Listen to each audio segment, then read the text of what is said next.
सकते हो, कोई दिक्कत नहीं। क्या किया है इसको, ओ बंद करके रखे हो, वेरी गुड।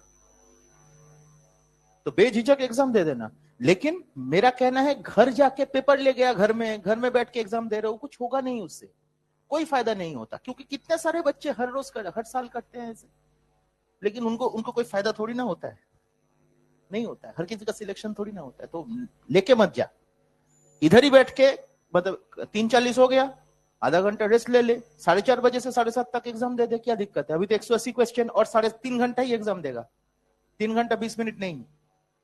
एग्जाम में 3 घंटा 20 मिनट रहेगा।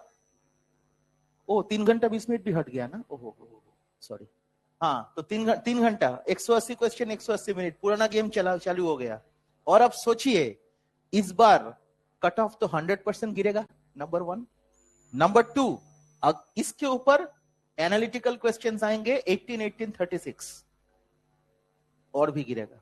तो अगर जिस तरह से मैंने पढ़ाया उस तरह से अगर हर सब्जेक्ट का प्रिपरेशन आपका हो, और मेरा नोट्स जो मैंने पढ़ाया, जो नोट आपने जॉट डाउन किया, जो बोर्ड वर्क का फोटोज आपने लिया, उसको अगर आप सही से एनसीईआरटी से रिलेट करके पढ़ सकते हो, अगर दिमाग में रख पाओ, भगवान का कृपा रहेगा तो 100% कमन आएगा, 100%, नॉट इवन 1 क्वेश्चन इधर उधर।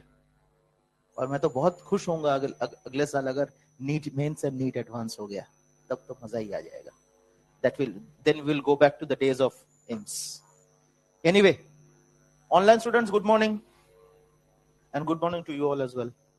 इसको थोड़ा जूम इन कर लेते हैं। क्या पढ़ा रहे थे बेटा? कुछ चल रहा था? सर ने क्या पढ़ाया? वाह वाह वाह, अच्छा। माइक्रोब्स इन ह्यूमन वेलफेयर नहीं हुआ ना? वो करवा देंगे, वो सर को ही बोलेंगे, या तो मैं करवा दूंगा। हाँ, breathing and exchange of gas का कितना पार्ट तक हुआ है बताओ? किसी ने नहीं आया ट्यूसडे?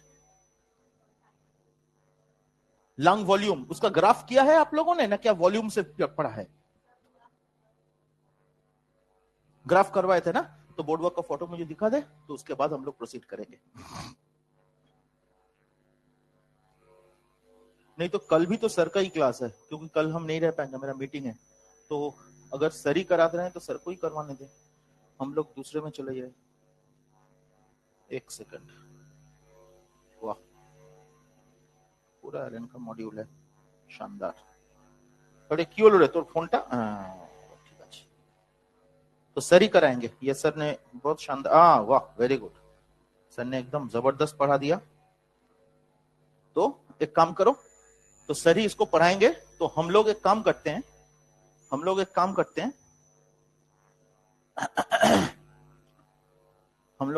अच्छा, नेक्स्ट एग्जाम आपका सिलेबस क्या है? ओनली बायोटेक है, माइक्रोब्स नहीं है? निकल के देखो, अगर माइक्रोब्स है तो माइक्रोब्स पहले पढ़ा देंगे, नहीं तो एक्सप्रेशन पढ़ा के।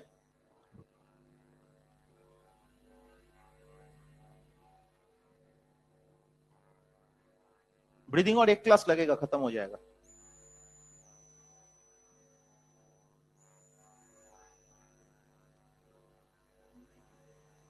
माइक्रोब्स इज नॉट देयर, उसका नेक्स्ट एग्जाम, फुल सिलेबस, मतलब माइक्रोब्स भी आ गया उसमें, और एक्सप्रेशन भी आ गया उसमें, ब्रीदिंग भी आ गया उसमें, इंक्लूडिंग ब्रीदिंग। तो फेज 1 का फुल सिलेबस या फेज 2 का फुल सिलेबस? अच्छा, फुल सिलेबस है तो फेज 1 फेज 2 दोनों। तो मेजर में सब सब्जेक्ट का फुल सिलेबस है, वही तो है। वाह, तब वो एग्जाम, वो डेट कब है? 12 मार्च। तुम लोगों का एग्जाम कब है? नेक्स्ट एग्जाम कितने तारीख को है? 19 फरवरी। तुम लोगों का कल एग्जाम हुआ था क्या? ओ अच्छा, हाँ तब तो ठीक है। लेकिन I won't wait till that long, समझे ना? तुम लोग का 19 फरवरी एग्जाम है, तो मैं कोशिश करूंगा कि फरवरी 2nd वीक से ही जो भी फुल सिलेबस के एग्जाम होंगे उस पर आप लोग बैठोगे। अगर जरूरत हो तो एक दिन में 2 एग्जाम भी दे सकते हो, समझे? कल जो एग्जाम दिया आप लोगों ने, टाइमिंग में कोई दिक्कत आया?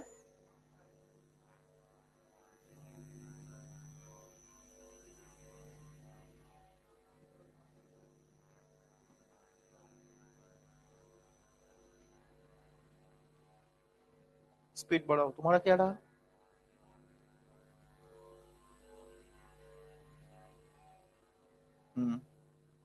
बायो में कितना टाइम लगा? अब ये जो शेड्यूल आया, इसमें इसका जो ब्रेकअप होगा, ध्यान से देख, इसका ब्रेकअप जो है, ऑनलाइन स्टूडेंट्स आप लोग भी देखिए, 180 क्वेश्चंस एंड 180 मिनट्स। समझ में आता है मुझे। अब 180 क्वेश्चंस में जो है, सबसे पहली बात तो ये है, 5 मिनट्स हटा दो। 5 minutes getting accustomed to the exam hall. समझे? एग्जाम हॉल के साथ accustomed होने में 5 मिनट लगा दो, ठीक है। Number 2, another 5 minutes for invigilators, disturbance, वो तो डिस्टर्बेंस ही है। नेक्स्ट, ये 10 मिनट हटा दो, एक तो 2 घंटा 50 मिनट का एग्जाम हो गया। अब इसमें सीधा आ जाओ, फिजिक्स 45 क्वेश्चंस, इसके लिए टाइम लगेगा 1 आवर से 1 आवर से लेके 1 आवर 10 मिनट्स, ठीक है। ये मतलब 60 मिनट से 70 मिनट्स, 60 मिनट से लेके 70 मिनट्स, ये फिजिक्स का। केमिस्ट्री 45 क्वेश्चंस, इसका सीधा 50 मिनट से लेके 60 मिनट्स, इसके ऊपर नहीं जाना चाहिए। अगर ये मैनेज हो गया तो बाकी मैनेज हो जाएगा आपका। केमिस्ट्री 1 घंटा, इसके ऊपर नहीं जाना है, इसके अंदर ही रखना है उसको। क्वेश्चन उसी तरह से पढ़ो, उसी कंसंट्रेशन से पढ़ो, उसी फोकस से पढ़ो। तो ये है केमिस्ट्री का टाइमिंग। बायो के लिए, बायो 90 क्वेश्चन, सीधा 90 क्वेश्चन ही लिखेंगे अभी। 90 क्वेश्चन जो है, इसका टाइमिंग रहेगा 35 मिनट्स से 45 मिनट्स, ठीक है। तो मान के चलो मैक्सिमम लेके चलते हैं 45 मिनट्स, 60 मिनट्स, कितना आया? 105। 70 मिनट्स कितना आया? 175। 175 है तो कत मिनट छिलो? 180 मिनट का गेम है, अभी भी 5 मिनट एक्स्ट्रा देके रखे हैं। और दिस इंक्लूड्स बबलिंग, तो आप मान के चलो इसमें 1 घंटा 10 मिनट जो फिजिक्स में हम लोगों ने दिया, इसको बॉइल डाउन करके आंसर करना पड़ेगा 1 घंटे में, 60 मिनट्स में। और OMR another 10 मिनट्स। इसका जो 60 मिनट दिया, इसको 55 मिनट्स आंसर, इसका 55 मिनट्स, समझे। OMR another 5 मिनट्स, समझे। और इसका जो 35 टू 45 मिनट्स करा, इसको 40 मिनट्स आंसर, 40 मिनट्स। और OMR 5 मिनट्स। ये करने के बाद भी आप कुछ क्वेश्चंस होंगे जो आपको रीअटेम्प्ट करना पड़ेगा, छोड़ के गए बाद में रीअटेम्प्ट करना पड़ेगा, समझे ना। उस दौरान आपको ये टाइम यूज करना है। ये जो 5 मिनट है और ये जो 5 मिनट ग्रेस देके रखे हैं हम, 10 मिनट का ग्रेस देके रखे हैं बेटा, तो 10 मिनट में एटलीस्ट 6 मिनट्स आप उस पर ऐड करोगे। तो इसमें से इन दोनों को अगर हम लोग बॉइल डाउन करें, 4 मिनट्स सबके लिए दे, तो 6 मिनट जो ऐड किया हम लोगों ने, ये जो 6 मिनट्स है, ये रीअटेम्प्टिंग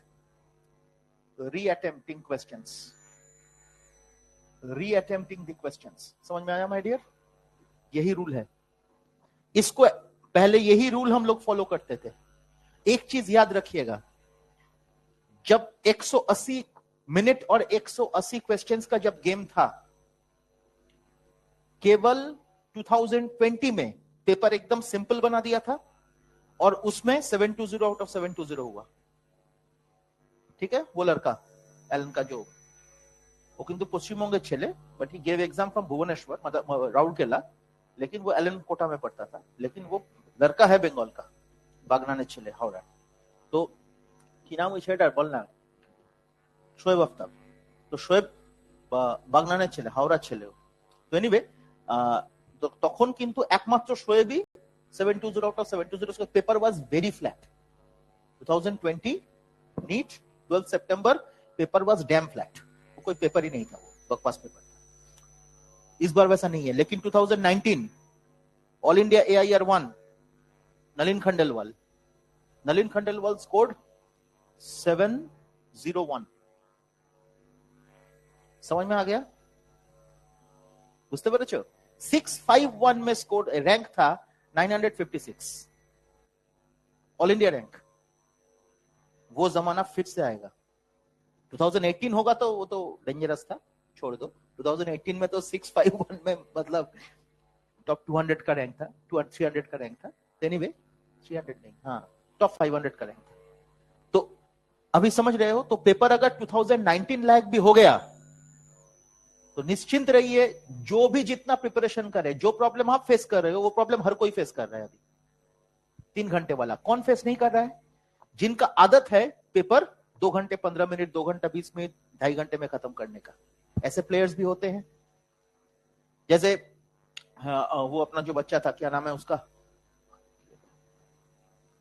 हाँ, तो उसका वो जो बच्चा था ये नो की मंडल भूल गया, बागलीटा एम्स दिल्ली में जो है, वो बोला कि सर मेरा पेपर तो हो ही गया, 3 घंटा 20 मिनट का पेपर था सर, मेरा पेपर 2 घंटे में खत्म.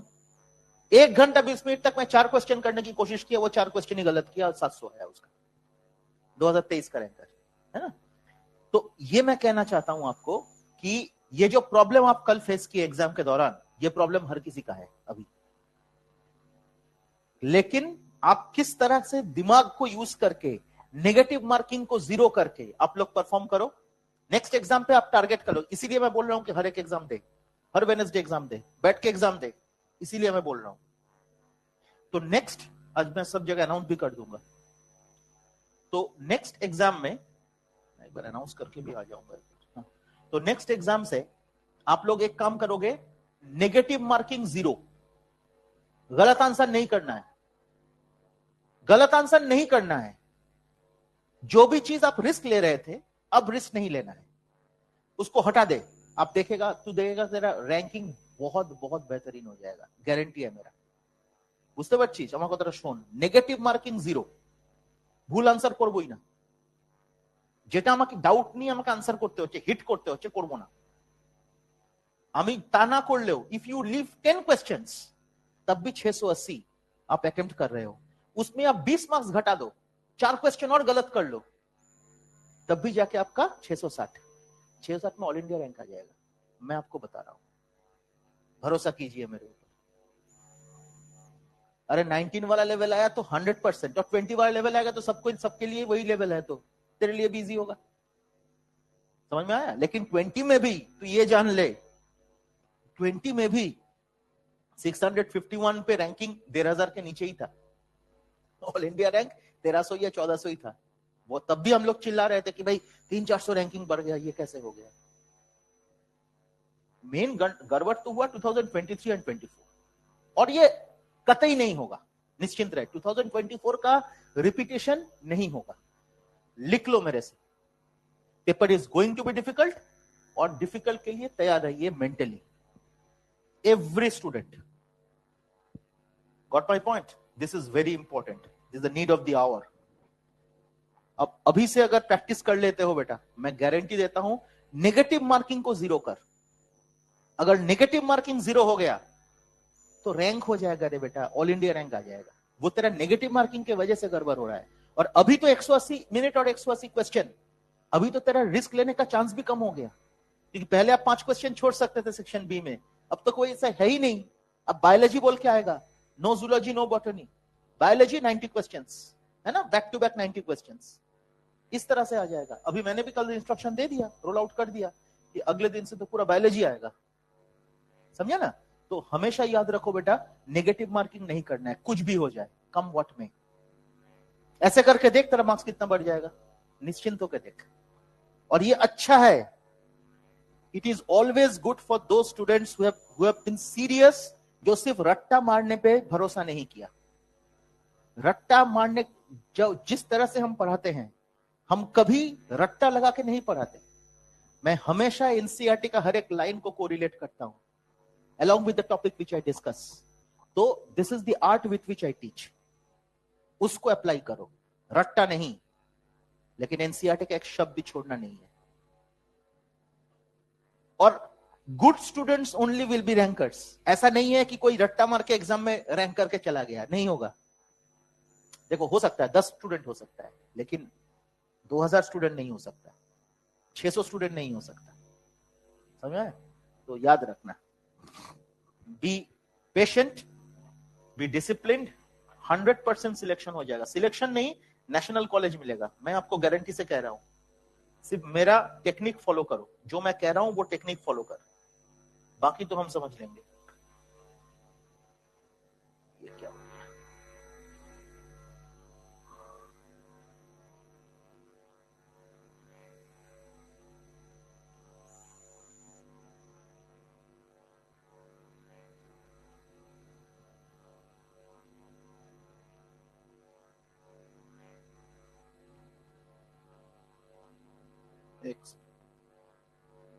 इसका फोटो लेके ग्रुप में डाल दे. इसका फोटो डालना. एक सेकंड, टाइम मैनेजमेंट हेडिंग देते हैं.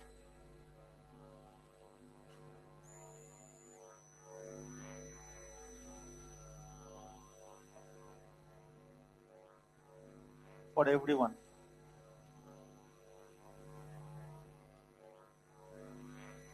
इसका फोटो लेके ग्रुप में डाल.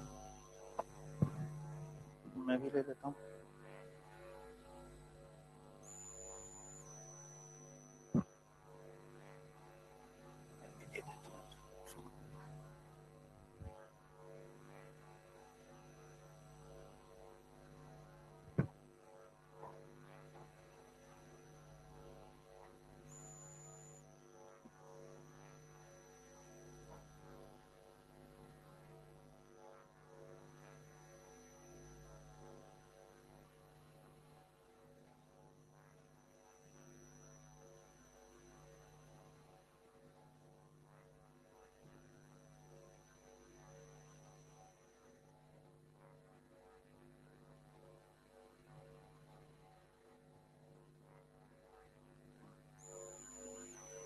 ठीक है, अब हम लोग चलिए. तो we will not discuss on breathing and exchange of gases. Sir will continue, because कल का क्लास भी सर को ही लेना पड़ेगा, because I won't be available, मेरा मीटिंग है. तो एक्सक्रीटरी प्रोडक्ट्स एंड एलिमिनेशन वो वाला चैप्टर कर लेते हैं, वो थोड़ा डिफिकल्ट चैप्टर है. ठीक है,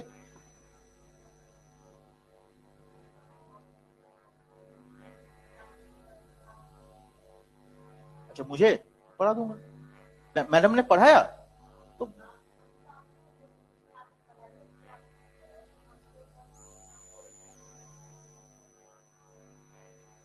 तो मैं पढ़ा देता हूं अभी. Plant tissue culture.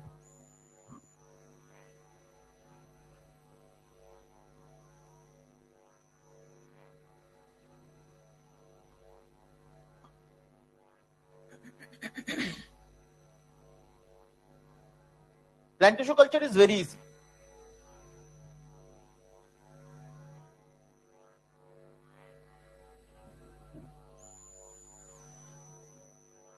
Experimental part का जो टॉपिक्स है उसका कोई भी सब टॉपिक छूटना नहीं चाहिए.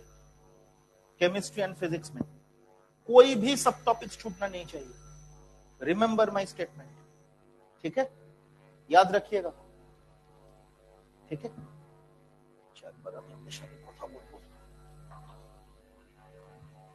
কেউ আছো গো এখানে? বসাক স্যার, বসাক স্যার নেই? আছে বসাক স্যার? এই কি আমাদের এই যে ব্যাচটা আমাদের তো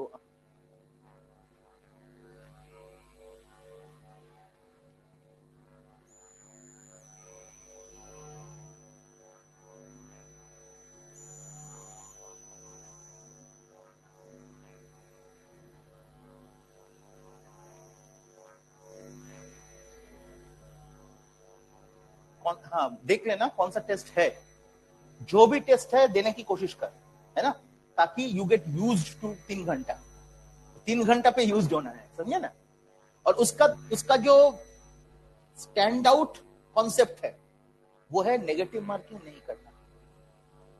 रैंक ऑल इंडिया रैंक आ जाएगा बेटा। सिर्फ मेरा टेक्निक समझ, जो टेक्निक से अभी तक चल रहा था हम लोग, उसमें मैक्सिमम आंसर उस पे चल रहे थे, अब वो टेक्निक नहीं है। Now the technique is risk come, less risk.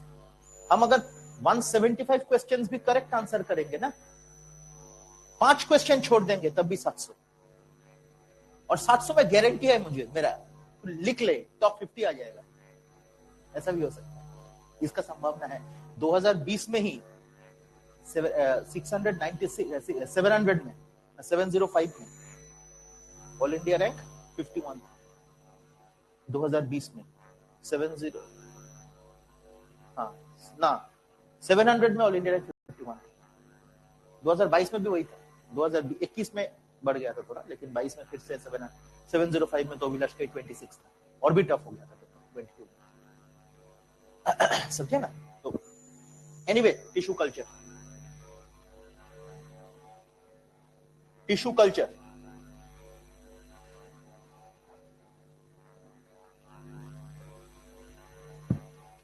तो टिश्यू कल्चर के बारे में बात करेंगे माय डियर। और टिश्यू कल्चर में सबसे पहले हम लोग एक वर्ड से वाकिफ होंगे, that is called micro propagation, that is called the concept of micro propagation.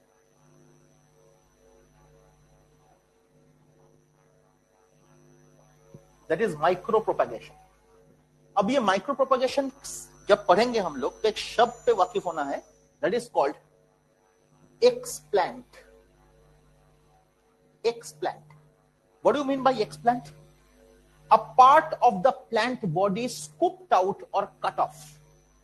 A part of the plant body that is scooped out or cut off. समझ में आया? प्लांट का कोई भी बॉडी पार्ट को हम लोग अगर काट के बाहर निकाल लेते हैं, that is called explant. Am I clear? So it is a part of the plant body, a part of the plant body which is cut off, that is called explant. समझ में आ गया? अब ये जो पार्ट है, इसको हम लोगों ने क्या करा? Now this explant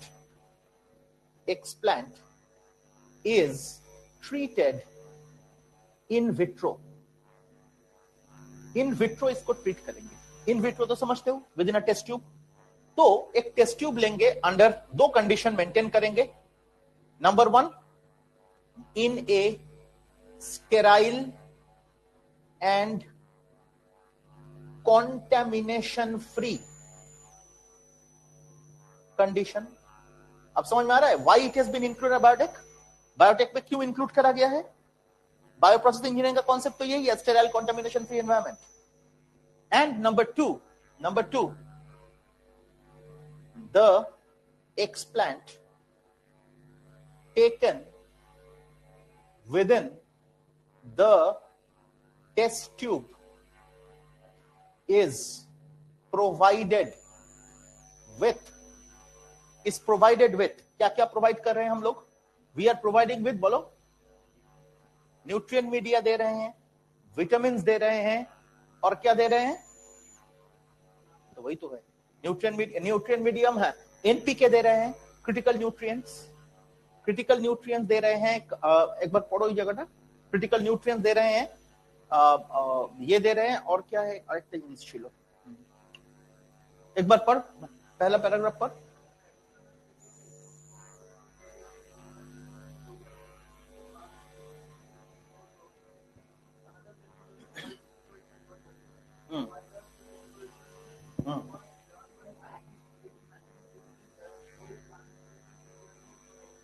Whole plant can be regenerated from the explant, वो तो है ही।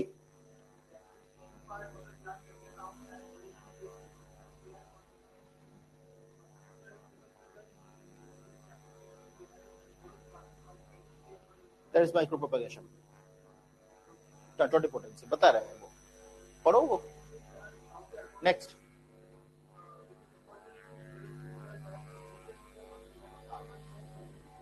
Sucrose, sorry, provided with carbon source. ये कार्बन सोर्स क्या है? सुक्रोज। हाँ पढ़ो। Inorganic salts like NPK, essential micronutrient, इसको कहते हैं क्रिटिकल न्यूट्रिएंट्स, सबको पता है क्रिटिकल न्यूट्रिएंट्स कहते हैं हम लोग इसको, है ना। इसीलिए जब आप लोग माइक्रोब्स इन ह्यूमन वेलफेयर पढ़ोगे, उधर इस एनपीके का जो सोर्स है, these are considered very good fertilizers, क्योंकि जो फर्टिलाइजर में एनपीके है, क्योंकि इंडियन सॉइल में NPK is less, nitrogen, phosphorus and potassium is less, are less, and therefore अगर कोई फर्टिलाइजर हम लोग यूज करते हैं जो कि एनपीके प्रोवाइड करते हैं, they are very very important fertilizers, they are good fertilizers, है ना। and these nutrients, since these are low in the Indian soil, so they are called critical nutrients.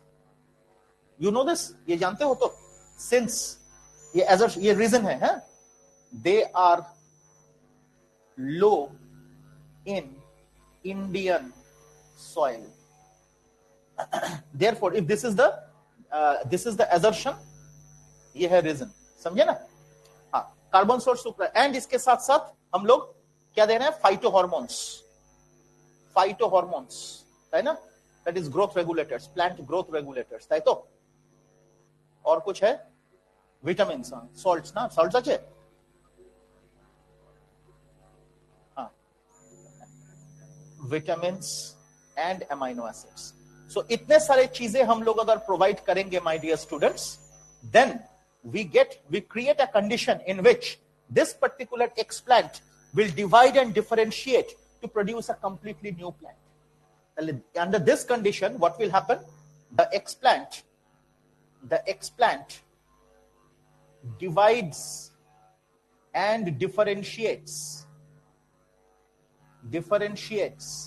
to form a complete new plant,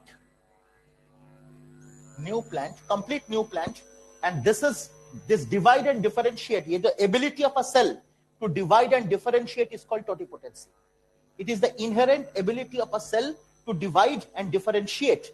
Differentiate मतलब specialisation, division होने से ही केवल नहीं होगा, है ना। तो एक एक पार्ट का एक एक टाइप है, लिव्स का स्पेशलाइजेशन है कुछ और, रूट्स का कुछ और है, स्टेम का कुछ और है, नोट्स का कुछ और है। तो डिवाइड एंड डिफरेंशिएट सिर्फ डिवाइड करने से नहीं होगा। डिवाइड अगर अनडिफरेंशिएटेड अगर होगा तो उसको कहते हैं कैलस, ये तो पता है आपको। तो कैलस है अनडिफरेंशिएटेड, लेकिन वो डिफरेंशिएट कर जाएगा तो they will form a completely new variant, new plant which is exactly genetically similar to the explant.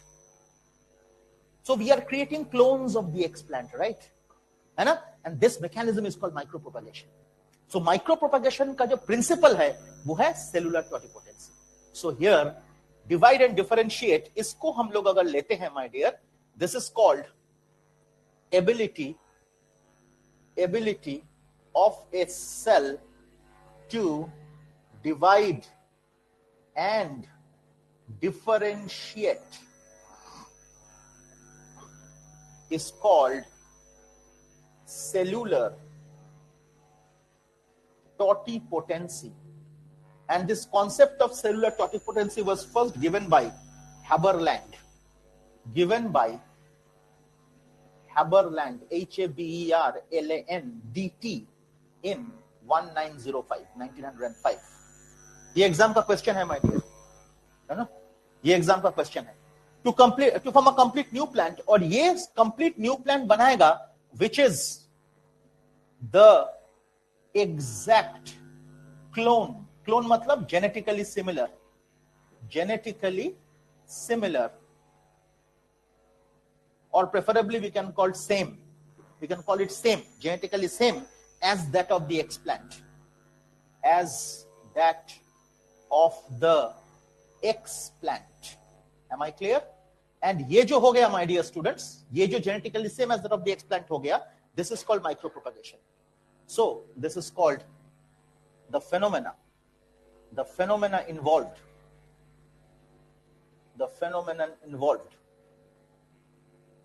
এটাকে বলছি micropropagation.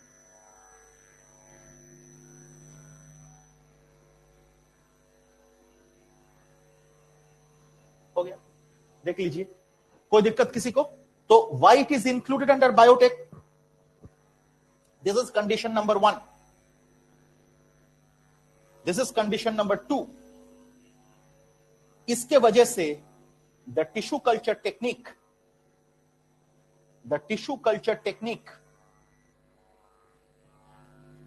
is considered under biotech?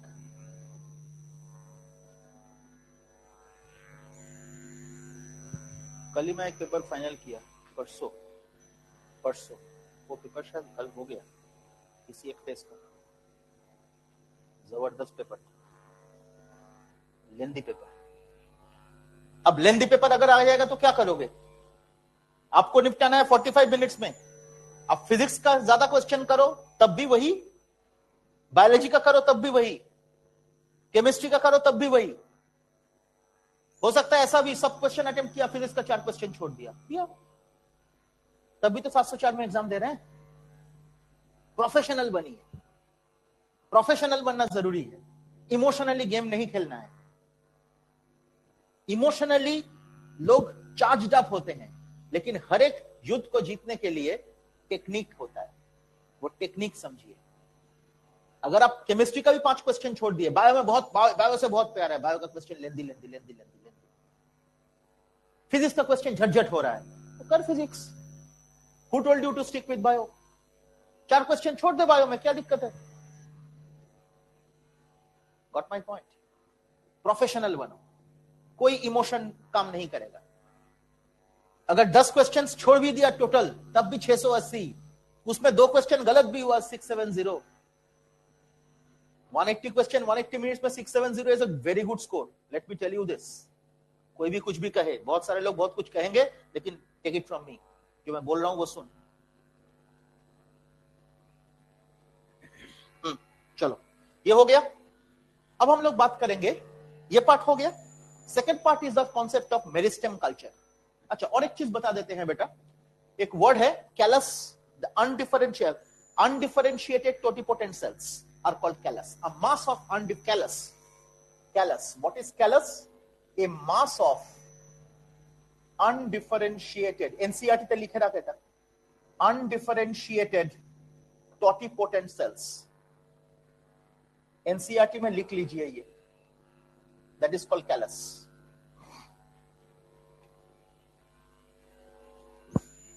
यही डेफिनेशन है बेटा कैलस का, है ना? A mass of undifferentiated totipotent, क्योंकि इधर डिविजन हुआ है लेकिन डिफरेंशिएशन नहीं हुआ। So it is not only division that is important but differentiation as well. तो डिफरेंशिएशन भी होना चाहिए along with डिविजन, तभी जाके वो बनेगा। Concept clear? हाँ, अब हम लोग बात करेंगे, हाँ ये हो गया। नेक्स्ट अपना डिस्कशन है मेरिस्टेम कल्चर। हम लोग बात करेंगे रिगार्डिंग मेरिस्टेम कल्चर। बहुत ही इजी है, मेरिस्टेम कल्चर के बारे में हम लोग बात करेंगे। चलो, तो मेरिस्टेम कल्चर আরেকটা কাজ করবি কিন্তু 2011 থেকে 2019 এর পেপার সবকটা করে ফেল, टाइम ধরে কর,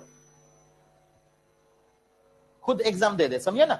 2019 का 2 पेपर था, 18 का 2 पेपर था, 18 ना 16 का 2 पेपर था, 2019 का 2 पेपर था, समझे ना?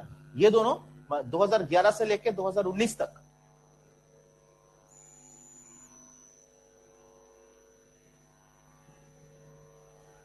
ওটা 15 না তো 16,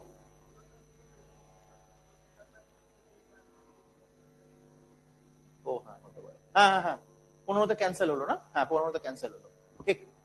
तो हाँ, तो 2011 से लेके 2019 तक हर एक पेपर दे दीजिए, प्रैक्टिस, समझे ना? अभी तो सिलेबस लगभग खत्म ही है, तो आप लोग कर सकते हो सकता है कि 10 दिन बाद से करिए, लेकिन करिए, ठीक है? और कोशिश कीजिएगा दिन में 2 एग्जाम देने का। अब ये वक्त आया है दिन में 2 एग्जाम प्रैक्टिस करने का, समझे ना? क्यों आया है? बिकॉज वो टाइम यूटिलाइजेशन, टाइम का मैनेजमेंट। 3 घंटा 20 मिनट रहता तो मैं नहीं कहता बेटा, तो टाइम का मैनेजमेंट की वजह से मैं बोल रहा हूँ, समझे? चलो, अब मेरिस्टेम कल्चर में क्या है? सपोज कोई भी एक पार्ट ऑफ अ प्लांट को is attacked by a virus और अ फंगस, है ना? और विथ एनीथिंग, अगर कोई माइक्रो ऑर्गेनिजम्स कोई प्लांट का पार्ट को इन्फेक्ट किया है, जनरली वो अगर प्लांट का पार्ट को इन्फेक्ट करता है कोई भी माइक्रो ऑर्गेनिजम्स, तो जनरली क्या होता है माय डियर स्टूडेंट्स, वो माइक्रो ऑर्गेनिजम्स को प्रिवेंट करने के लिए, वो प्लांट को डिस्ट्रॉय होने से प्रिवेंट करने के लिए what is done, we see generally that the apical meristem या तो इंटरकैलरी मेरिस्टेम, ये सब मेरिस्टेम्स जो है, ये जनरली 3 टाइप ऑफ मेरिस्टेम्स होते हैं my dear, apical, lateral and intercalary. Apical meristem tip में रहता है, लेटरल पार्ट में रहता है, इंटरकैलरी दो नोड्स के बीच में रहता है, इंटरनोड में रहता है, समझिए ना। So these are the three types of meristems, apical, lateral, intercalary. देखा गया कि एपिकल, लेटरल, इंटरकैलरी में वो वायरस अगर इन्फेक्ट नहीं करा, या तो वो माइक्रो ऑर्गेनिज्म अगर इन्फेक्ट नहीं करा, तो वो एपिकल पार्ट या तो इंटरकैलरी पार्ट को हम लोग काट लेते हैं, काट के इसको इस कल्चर में देते हैं, माइक्रो प्रोपेगेशन में देते हैं, तो उस पार्ट से एक टोटल प्लांट आ गया। तो वो प्लांट डिस्ट्रॉय होने से मैंने बचा लिया, उसी प्लांट का सेम टाइप ऑफ प्लांट्स हम लोग न्यूमरस बना लिए, यही होता है।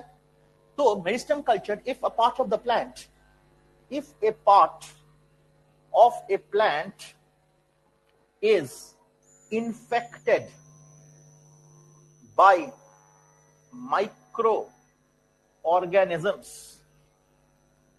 like viruses, fungi, etc., then it is found, then if it is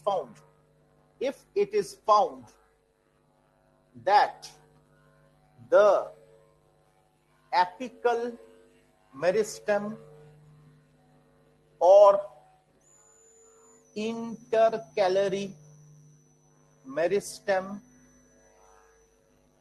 are free from the infection, then we can save the plant by cutting off the meristems, by cutting off the meristems and undergo micro propagation. समझे? तो इसी तरह से micro propagation करा हम लोगों ने, और करके हम लोगों ने क्या बनाया, ultimately we form a completely new plant and protect the plant from being destroyed.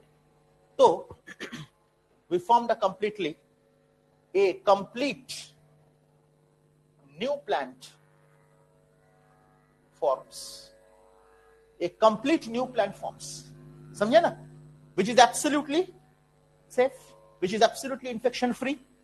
तो हमने वो बना लिया ताकि वो डिस्ट्रॉय ना हो जाए, समझे? तो ये बन गया। So this is called meristem culture. Again number third part of the discussion is soma clones, somatic hybridizations, है ना। अच्छा, बाय द बाय, इसमें हम लोगों ने क्या जेनेटिकली सिमिलर प्लांट्स बनाए हम लोगों ने, तो इसको हम लोग सोमा क्लोन्स कहते हैं।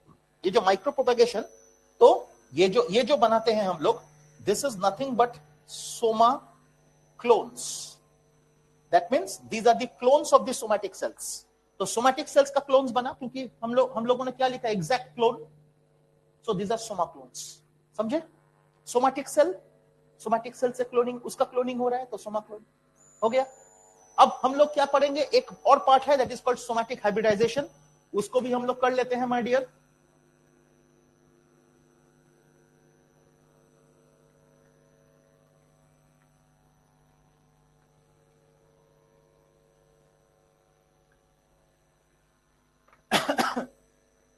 तो अभी हम लोग करेंगे somatic hybridisation.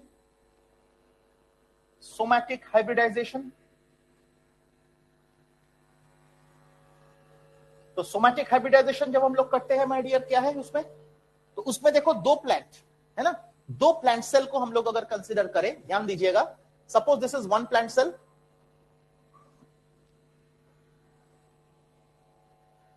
This is another plant cell,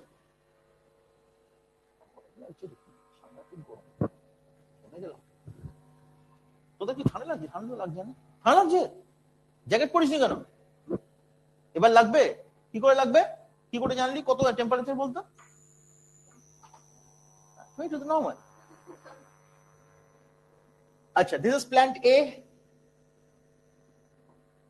this is plant B। तो plant A and plant B, इन दोनों कंडीशन में अगर हम लोग इसको सेल वॉल को ब्रेक करते हैं and we get into the protoplast, है ना, and we get the nucleus, so what happens if we break the cell wall,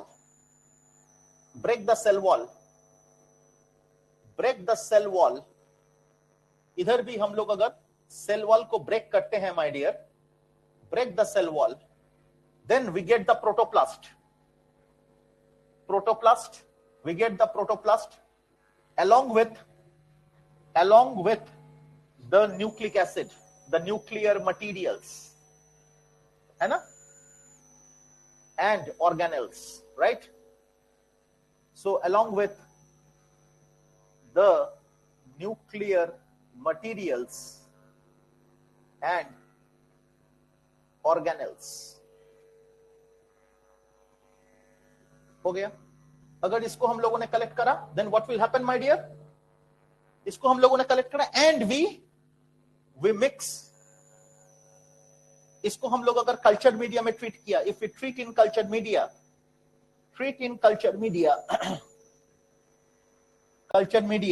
है ना, if we treat in culture media, then what will happen? Ultimately it will produce cells with the characters of both plants, right? That is called somatic hybridization. That is called somatic hybrids, right? That is called somatic hybrids, right? इसका example है pomato, जो NCERT में लिखा हुआ है. Example pomato, which is pomato, tomato and potato, tomato and potato, इसका hybrid. लेकिन एक लाइन एनसीईआरटी में लिखा हुआ है that pomato is not used nowadays because we don't get the best characters of both this two in one. Nutritive value becomes less because we don't get the best characters of this two. हमेशा best character आ गया ऐसा जरूरी नहीं है. देखो, mule and hinny दोनों ही interspecific hybridization का प्रोडक्ट है. Mule female horse and male donkey, hinny male horse and female donkey, दोनों ही इंटरस्पेसिफिक हाइब्रिडाइजेशन का प्रोडक्ट है. लेकिन हम लोग म्यूल को यूज करते हैं, हिनी को यूज करते हुए देखा हम लोगों ने? नहीं देखते हैं. हम लोग म्यूल को यूज करते हैं. तो हाई ऑल्टीट्यूड में जाते हैं हम लोग, म्यूल्स को लेके जाते हैं, हिनी को लेके नहीं जाते. सो द बेस्ट क्वालिटी और best characters of the two, that means horse and donkey, इसका जो इफेक्टिव आया वो है म्यूल, नॉट हिनी. বুঝতে পারছো मैं কি बोल रहा हूं? सो टोमेटो presently not cultured, ये अगर assertion है, इसका रीजन है the best characters of potato and tomato are not found in tomato. That is, therefore, nutritive value decreases. This is the reason to the assertion. समझ में आ गया? और last line वही है. Am I clear? कोई दिक्कत तो नहीं है? और इसके ऊपर केवल 3 क्वेश्चंस है जो थियोरेटिकल क्वेश्चन में आते हैं. 3 क्वेश्चंस जो है, इसके ऊपर केवल 3 क्वेश्चन है जो बायोटेक में थियोरेटिकल एप्लीकेशन में आ गया. Got it? क्या कहा मैंने? तो वो 3 क्वेश्चन देख लेना बेटा. वो 3 क्वेश्चन, जिसके पास पुराना किताब है, उसी पुराना किताब में जो क्वेश्चंस है, वही क्वेश्चन में 3 क्वेश्चन बायोटेक में ऐड किया गया. तो जिसके पास नया किताब है वो लोग बता दो कि कौन सा 3 क्वेश्चन है, वो आप रीडिंग पढ़ लीजिए, और जिसके पास पुराना किताब है वो मार्क कर लीजिए वो 3 क्वेश्चन. समझ में आया? पर 3 क्वेश्चन है.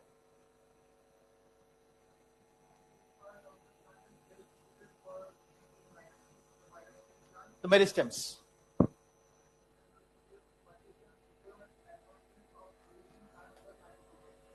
ठीक, सोमैटिक क्लोन, सोमा क्लोन्स पर बनेगा.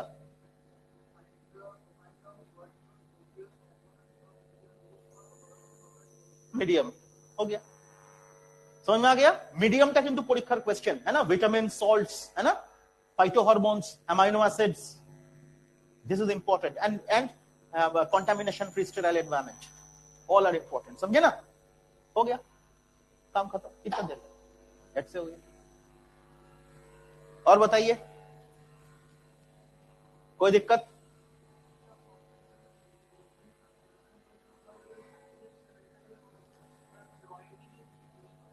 Exactly same. एकदम नो, कैसे फॉरेन होगा?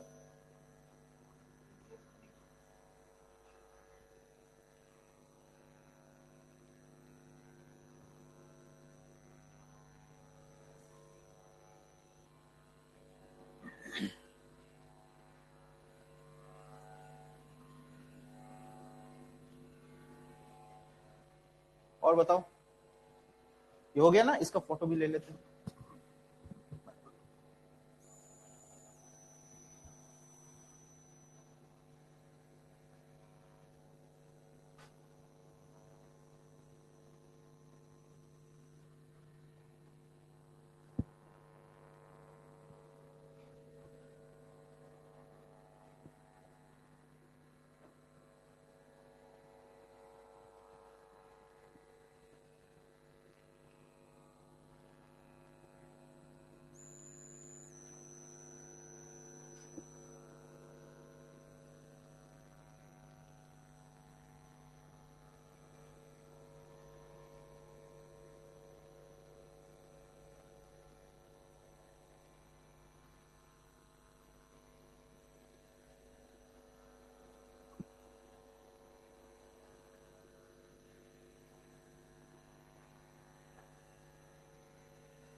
बोलो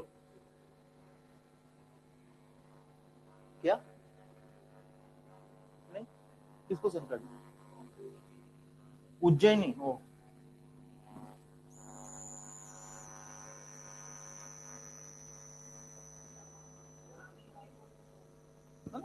उज्जैनी কথা বলছে এখন আছে? जरूरत नहीं है, तुम करके दे दो, तुम ही फोटो खींच के डाल दो ना। ভালো হবে, मेरा तो पुराना फोन है। हाँ सीरियसली।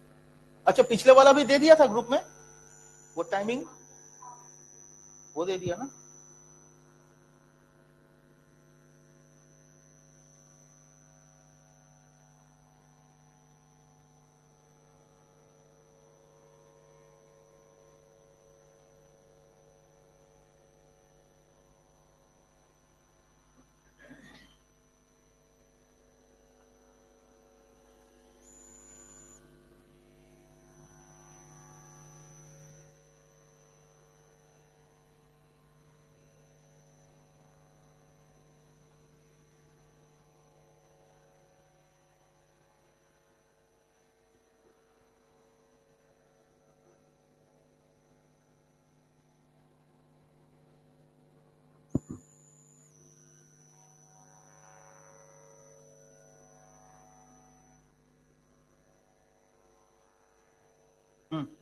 चलो ये हो गया।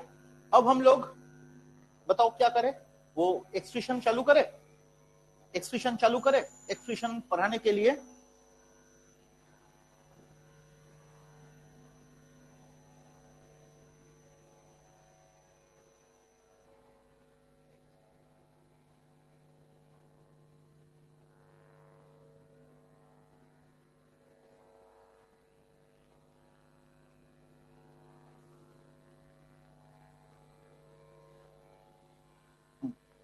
एक्सप्रेशन पढ़ाने के लिए बेटा बहुत बहुत ध्यान से पढ़ना पड़ेगा।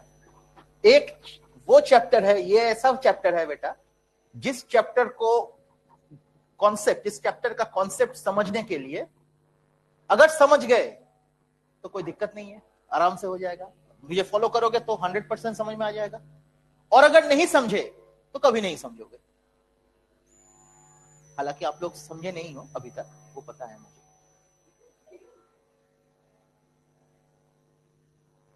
So this is the beauty of this chapter. मोहा गंडगोल चैप्टर और मजेदार चैप्टर डेफिनेटली।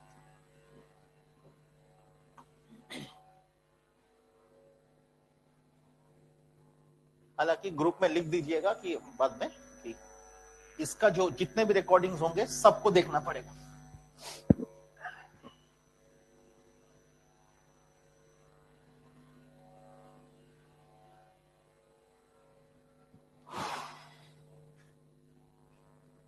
फेज 5 से फेज 6 का एग्जाम सिलेबस तो खत्म हो चुका है मेरा लीडर बैच का, तुम लोगों का भी तो खत्म होने ही वाला है।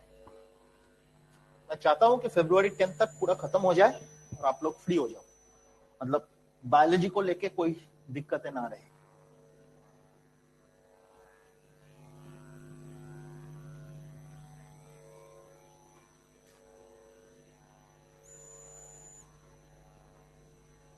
हाँ होगा, मतलब फ्रीक्वेंसी कम करके केमिस्ट्री, ये फिजिक्स, ये थोड़ा बढ़ेगा, फ्रीक्वेंसी थोड़ा कम करेंगे, क्योंकि वो जरूरी भी है, क्योंकि कोई मतलब नहीं बनता फिर, क्योंकि आप लोगों का एक बेनिफिट था, because you had your classes 5 days a week, leader batch में 4 डेज अ वीक, लेकिन आप लोगों का 5 डेज अ वीक क्लास था, तो जिसके वजह से आप लोगों का बूस्टिंग हुआ, बायोलॉजी जल्दी खत्म हुआ। चलिए शुरू करते हैं। अच्छा, पहला चीज जो है चैप्टर, अच्छा इसको बोर्ड को सही कर ले एक बार।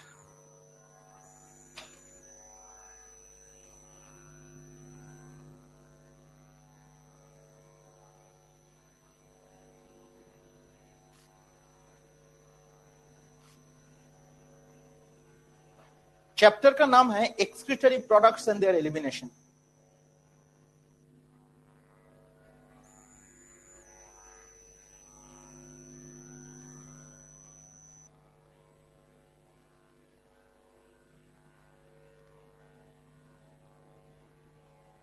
Excretory products and there elimination. अब इसमें मोस्ट इंपॉर्टेंट चीज जो है, सबसे पहली बात तो यह है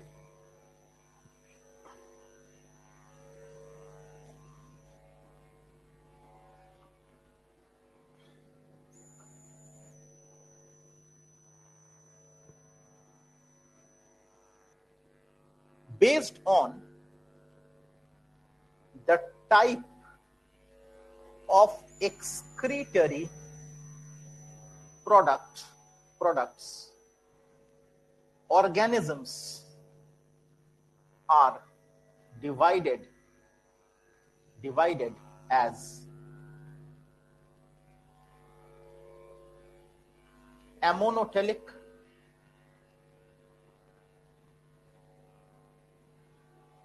ureotelic, uricotelic.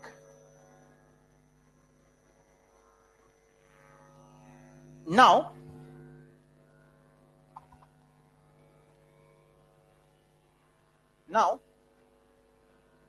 ammonotelic, ये तीनों का जो एग्जाम्पल है वो एनसीईआरटी का सेकंड पैराग्राफ के बारे में डिस्कशन है, और उसमें बहुत शानदार कुछ चीजें लिखा हुआ है। शुरू करिए सेकंड पैराग्राफ का रीडिंग।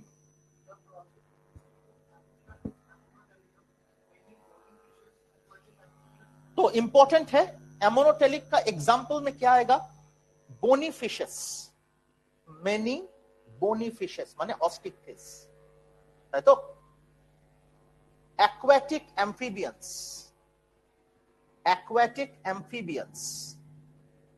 बोलो, एक्वेटिक इंसेक्ट्स। अब देखिए ये एमोनोटेलिक होने का बेनिफिट क्या है। हम लोग को पता है कि ammonia is highly free, ammonia is toxic, free ammonia is highly toxic and it is highly soluble in water. ठीक, so this ammonia is excreted from the body surface. So in these organisms the ammonia is excreted from the body surface which dissolves in the water, है ना, and get eliminated. So this ammonia, therefore the free ammonia is released from the body surface of these organisms, released from the body surface of these organisms, तो and they are highly soluble, तो ये dissolve हो जाता है। Number 2 बोलो।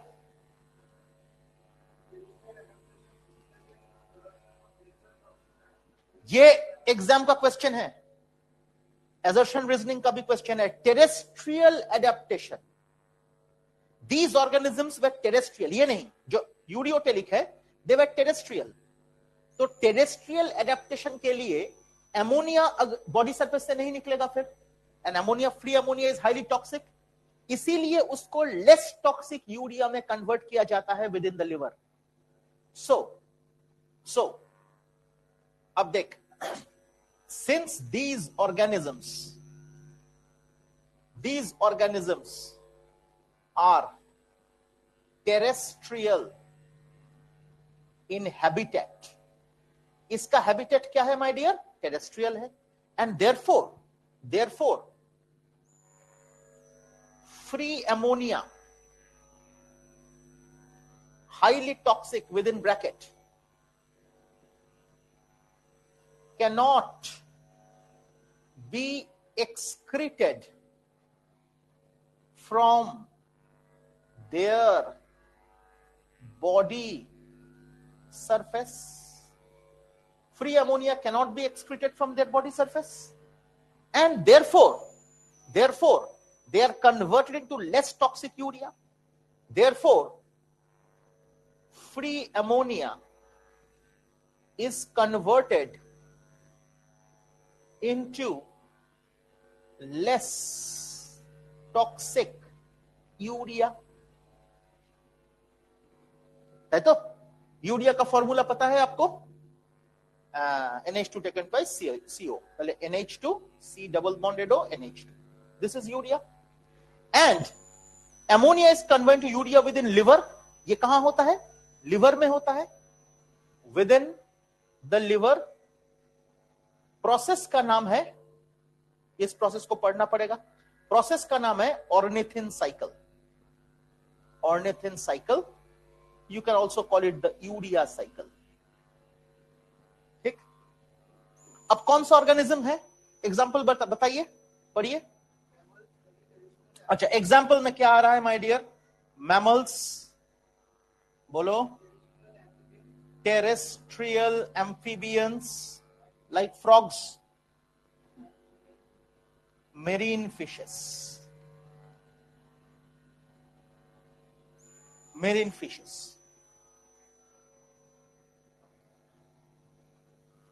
ठीक है।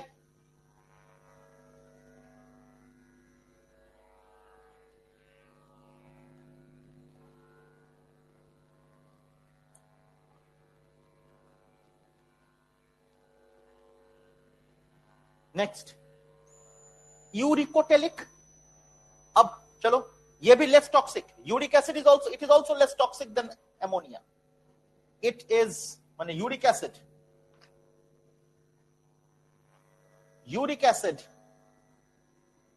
is also less toxic than ammonia, free ammonia।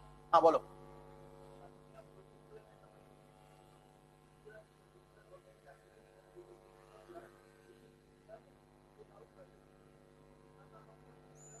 এটা পরের কথা, পরে আমি আসছি, এগুলো এই দুটো সেন্টেন্সে পরে আসছে, পরেরটা পড়ো। अच्छा, इसका एग्जांपल, यूरिकोटेलिक का एग्जांपल क्या है? रेप्टाइल्स होगा, रेप्टाइल्स होंगे, बर्ड्स, लैंड स्नेल्स। नीट 2022 का क्वेश्चन था, uric acid is excreted in the form of pellets and paste. देखो लिखा है पेलेट्स माने टैबलेट लाइक, है ना, और टैबलेट या तो क्रिस्टल्स, पेलेट्स एंड पेस्ट्स। पंछी जब पॉटी करती है ना, तो पेस्ट्स, तो pellets and pests excreted. 2022 NEET का क्वेश्चन था, ठीक है। तो these are the examples। Uric acid is also less toxic, समझ में आ गया? तो इसका एग्जाम्पल्स आपको ध्यान से पढ़ना पड़ेगा, एग्जाम्पल्स आपको याद रखना पड़ेगा, ठीक है। This one part clear. আরেকটা জিনিস বলবো, যেটা এখন রিসেন্টলি আমি বলতাম না, কিন্তু এখন 180 কোশ্চেন এসছে বলে আমি বলবো, সেটা হচ্ছে এমব্রিওনিক অরিজিন বা অরিজিন অফ কিডনি टाइप्स। क्या लिखलाम? Origin of kidney types. ये क्या है? किडनी के भी कई सारे टाइप्स होते हैं, 3 टाइप्स होते हैं। प्रिमिटिव टाइप को हम लोग प्रोटोनेफ्रिक या तो प्रोनेफ्रिक कहते हैं, फिर मेसोनेफ्रिक कहते हैं, फिर मेटानेफ्रिक कहते हैं। समझ में आया? तो जनरली क्वेश्चन एक ही है, क्योंकि ये एम्स का क्वेश्चन था, इसको बाद में हम लोग पढ़ाते थे, अभी हम लोग नहीं पढ़ाते हैं, लेकिन आज हम पढ़ाएंगे, सिर्फ एक ही शब्द के लिए पढ़ाएंगे माय डियर। तो जब एम्ब्रियोनिक ओरिजिन होता है, whenever the embryonic origin happens in that particular condition, याद रखिएगा कि प्रोनेफ्रिक, मेसोनेफ्रिक एंड मेटानेफ्रिक ये कहां से आया? This comes from a primitive embryonic structure called nephrotome. Am I clear? So embryonic structure, embryo से एक स्ट्रक्चर आता है my dear, that is called nephrotome. ठीक है, एम्ब्रियोनिक स्ट्रक्चर से एक इंटरमीडिएट आता है दैट इज कॉल्ड नेफ्रोटोम। और ये नेफ्रोटोम अगर हम लोग 3 पार्ट में डिवाइड करें, part A, part B and part C, so the upper part अगर डेवलप करे, part A, the upper part develops to form protonephric kidney. Part B develops to form mesonephric kidney. And part C develops to form metanephric kidneys. तो 3 parts आ गए। एक बार प्रोटोनेफ्रिक kidney किसमें देखा जाता है my dear? अगर वर्टिब्रेट्स में हम लोग कंसीडर करें तो पीसेस, ठीक है, यह है एम्फीबिया, ठीक है, पीसेस एंड कैटपोल्स में भी होते हैं, समझे ना? बाकी फ्रॉग मेसोनेफ्रिक हो गया, कैटपोल जब कन्वर्ट होता है इनटू फ्रॉग तब वो मेसोनेफ्रिक हो जाता है। And metanephric is RAM, that is reptilia amphibia, reptilia Aves Mammalia, reptilia Aves Mammalia.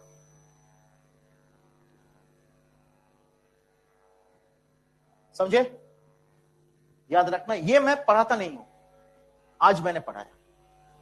अब देखोगे लीडर फेज 5-6 में ये नहीं पढ़ाया मैंने, लेकिन अभी मैंने पढ़ा है, 2019 में हम पढ़ाते थे। ठीक है, तो एडिशनल इंफॉर्मेशन है ये, और ये शायद मॉड्यूल में अभी नहीं है, एक एडिशन, एक ये पुराना मॉड्यूल में है।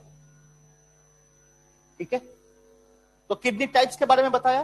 ঠিক আছে, এটা শুধু পাশে লিখে রাখবেন, নেফ্রোটম থেকে তৈরি হয়, উপরের পার্ট থেকে এটা, মিডল পার্ট से ये और লোয়ার পার্ট से। ঠিক, এবারে এখানে দুটো স্টেটমেন্ট দেওয়া আছে जिसको पढ़ने के लिए मैं मना किया। पहला स्टेटमेंट है ammonia which is produced as result of metabolism is converted to urea with in liver, जो मैंने अभी जिसको पढ़ना है हम लोगों को, जिसको ऑर्निथिन साइकिल कहते हैं या तो यूरिया साइकिल कहते हैं। उसके नेक्स्ट वाला सेंटेंस है, a part of the urea is eliminated by urine and a part is retained with the kidney matrix to maintain the desired osmolarity.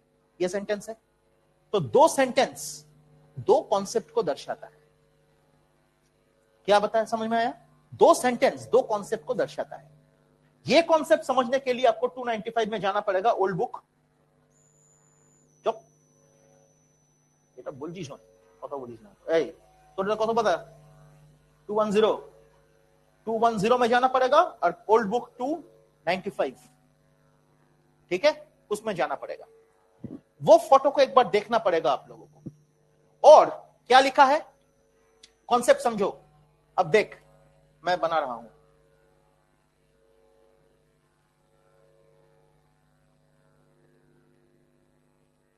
चुपचाप देख।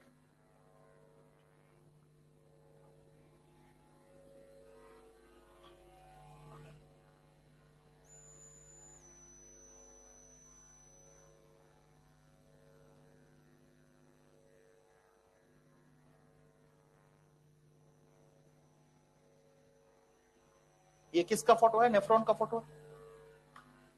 सो urea is produced within the liver. पहले ammonia से क्या बना? Urea with in the liver.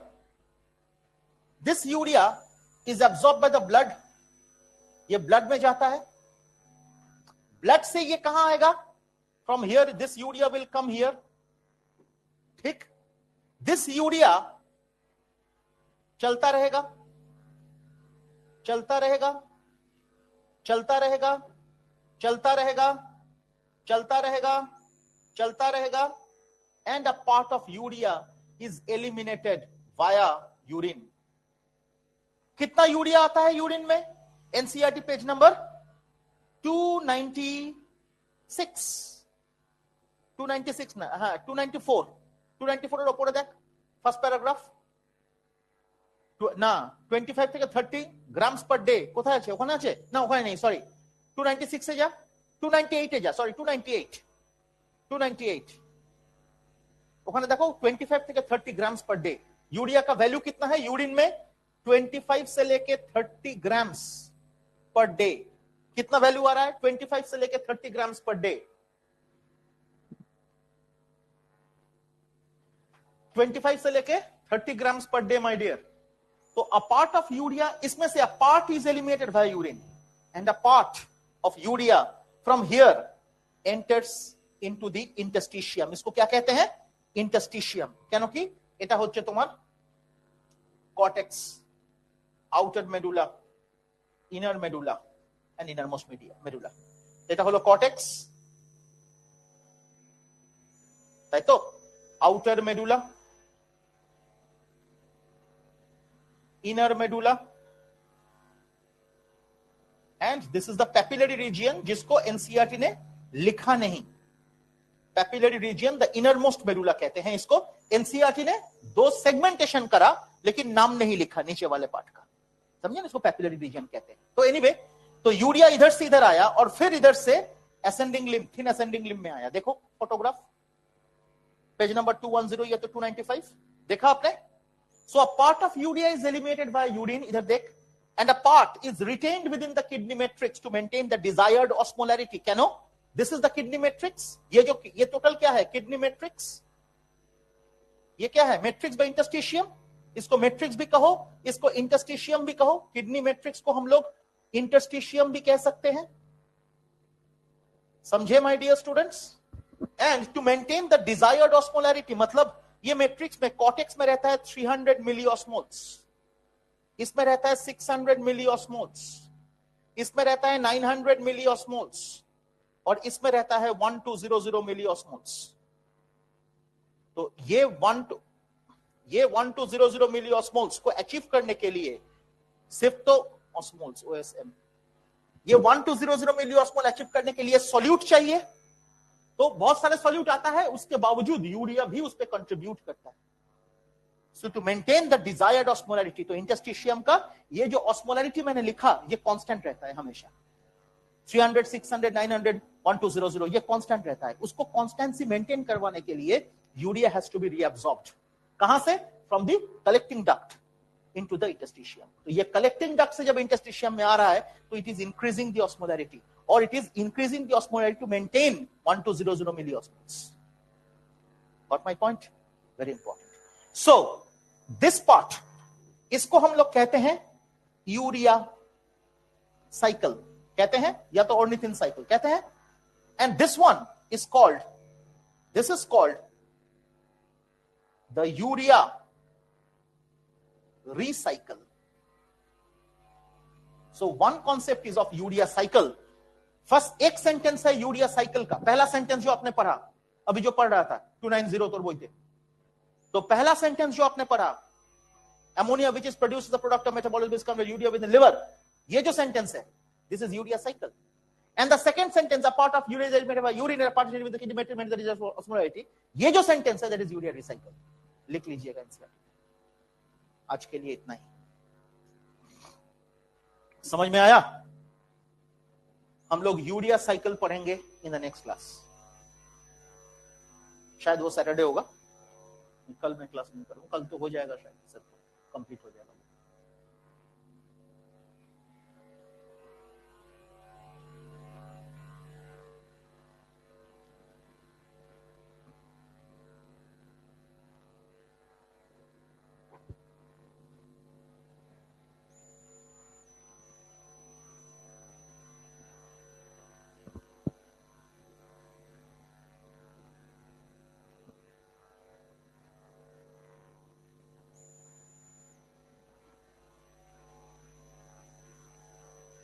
आप लोग इसको करिए, इसका फोटो लीजिए, ग्रुप में डालिए, ठीक है?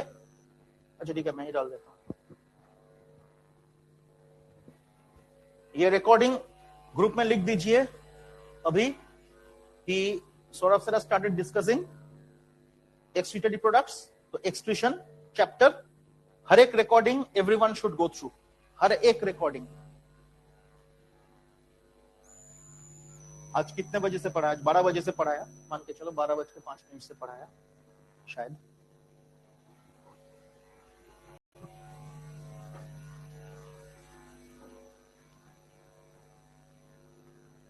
Sir has asked everyone to go through all the lectures of extrusion.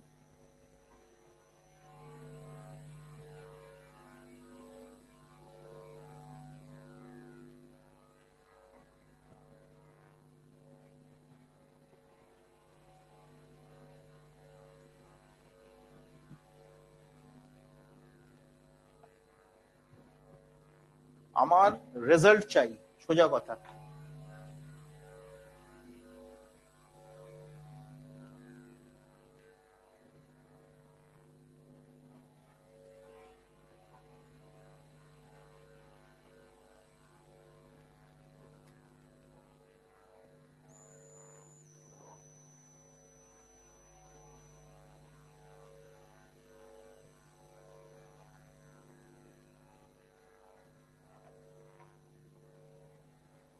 ठीक है, चलिए मैं इतना तक करता हूँ, थोड़ा बात करके आते हैं। Thank you.